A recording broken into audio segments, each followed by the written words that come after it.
Now, the Israeli Prime Minister Netanyahu has announced a new objective in the war with Iran. He says that the United States and Israel are now seeking to create conditions for the clerical regime in Tehran to fall. This, remember, has been the objective right from the outset, that they want a regime change in Tehran.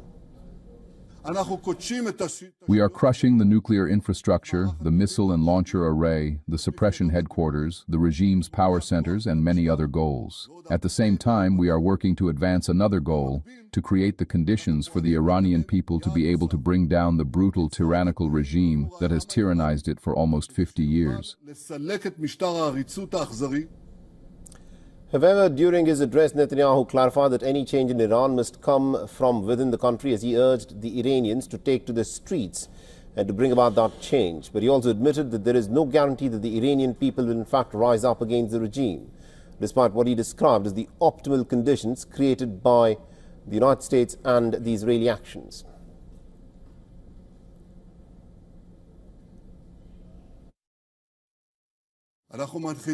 We are delivering crushing blows to the Revolutionary Guards and the Basij, both in the streets and at checkpoints, and there is still more to be done. I say to the Iranian people, the moment when you can set out on a new path of freedom, that moment is drawing closer.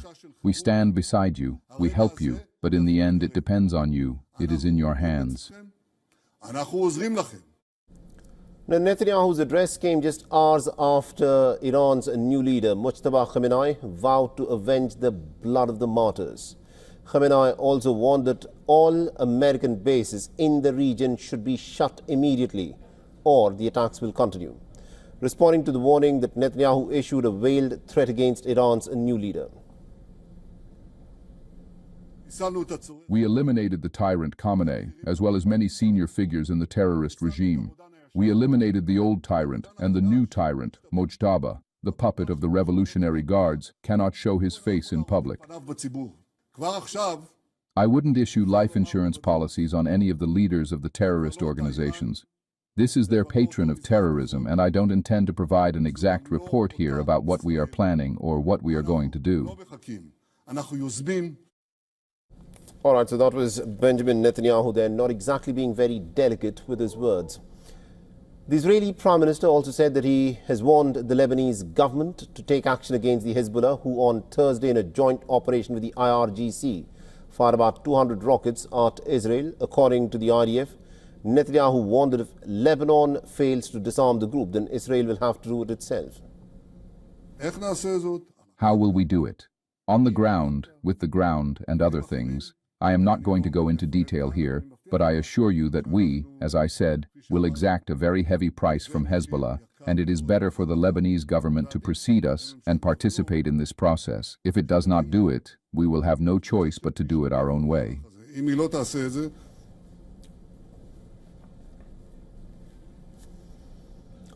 And just moments after Netanyahu's warning to Lebanon, the Israeli army launched a new wave of attacks on Hezbollah. The IDF said that it hit Hezbollah command posts in several waves of bombings on Beirut and southern Lebanon. Now, Israeli attacks on Lebanon have killed more than 687 Lebanese, while more than 800,000 people in Lebanon have been registered as displaced from their homes.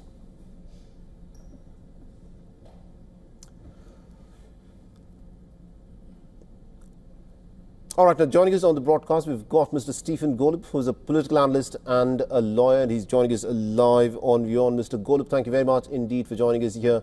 Now, this, of course, is day 13 of the war. The Strait of Hormuz is shut. The price of petrol is hovering at $90 to $100 per barrel. The stock markets are looking jittery. In your assessment, how well do you think this war is going for Donald Trump? Not well. Before continuing, though, I do want to express my heartfelt concern for all the innocent civilians in the Middle East, including many people from India who are living and working there.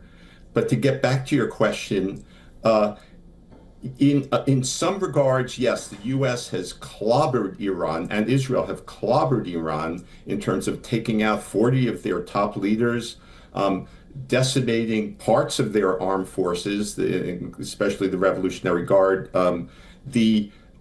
taking out missiles and drones to some extent. But Iran just keeps firing back, even at a somewhat diminished level from when the war first started. It still has drones doing damage to, for example, very important U.S. radar installations in the Gulf. So, and all Iran needs to do to win, in a sense, is to survive. All the Iranian regime needs to do is to survive.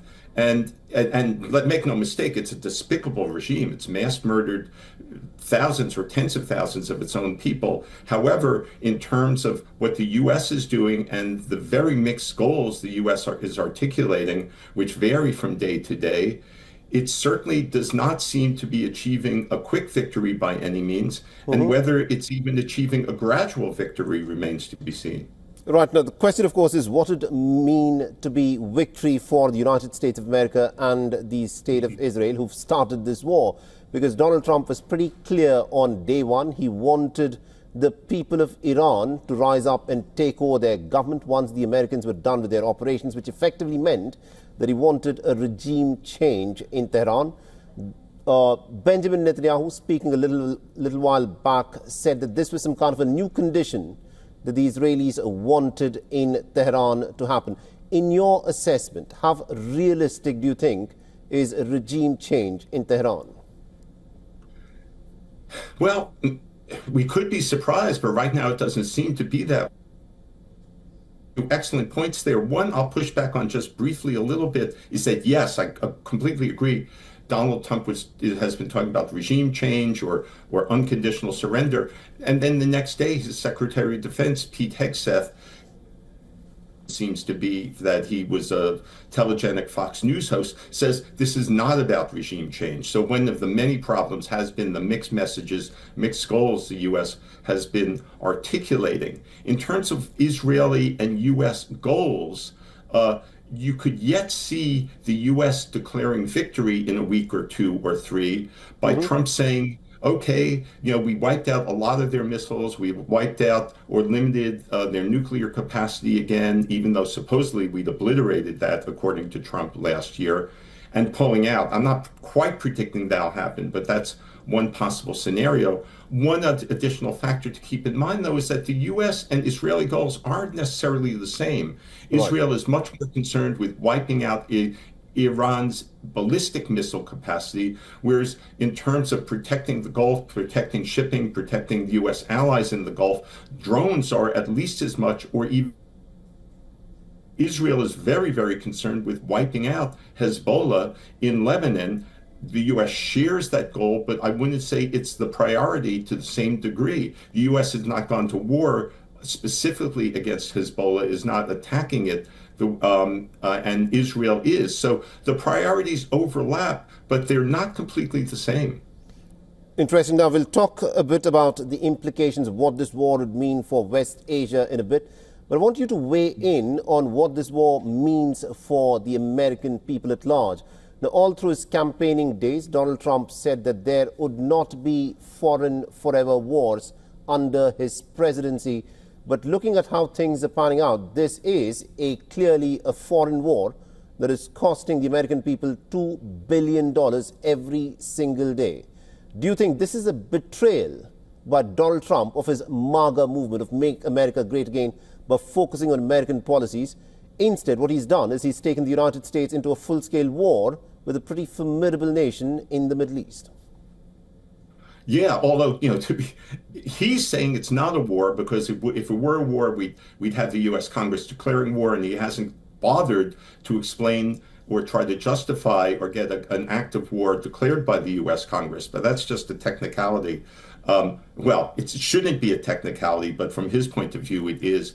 In terms of what you were just describing, to some extent, yes, it's definitely betraying the promise he'd made to the American people, and especially to his MAGA base, that the U.S. was all about America first, which doesn't include launching massive foreign wars overseas. Now, a lot of that base is going along with him, but there are some people who are feeling betrayed, or at least questioning why Trump is acting, some within his base who are saying, why is Trump acting so much against his promises? more broadly, it's causing all sorts of problems for the U.S. and with more maybe yet to come in terms of prompting inflation in other parts of the world as well, putting U.S. lives at risk, and looking down the line to November when we have our midterm elections where control of Congress could be determined. This is more fuel for the fire of the Democrats, who already were looking pretty good in their prospects to win back control of the House of Representatives and possibly the Senate come November. So ramifications on a number of levels, not least, as you pointed out, the parts of his base, not the majority, but parts of his base feeling betrayed.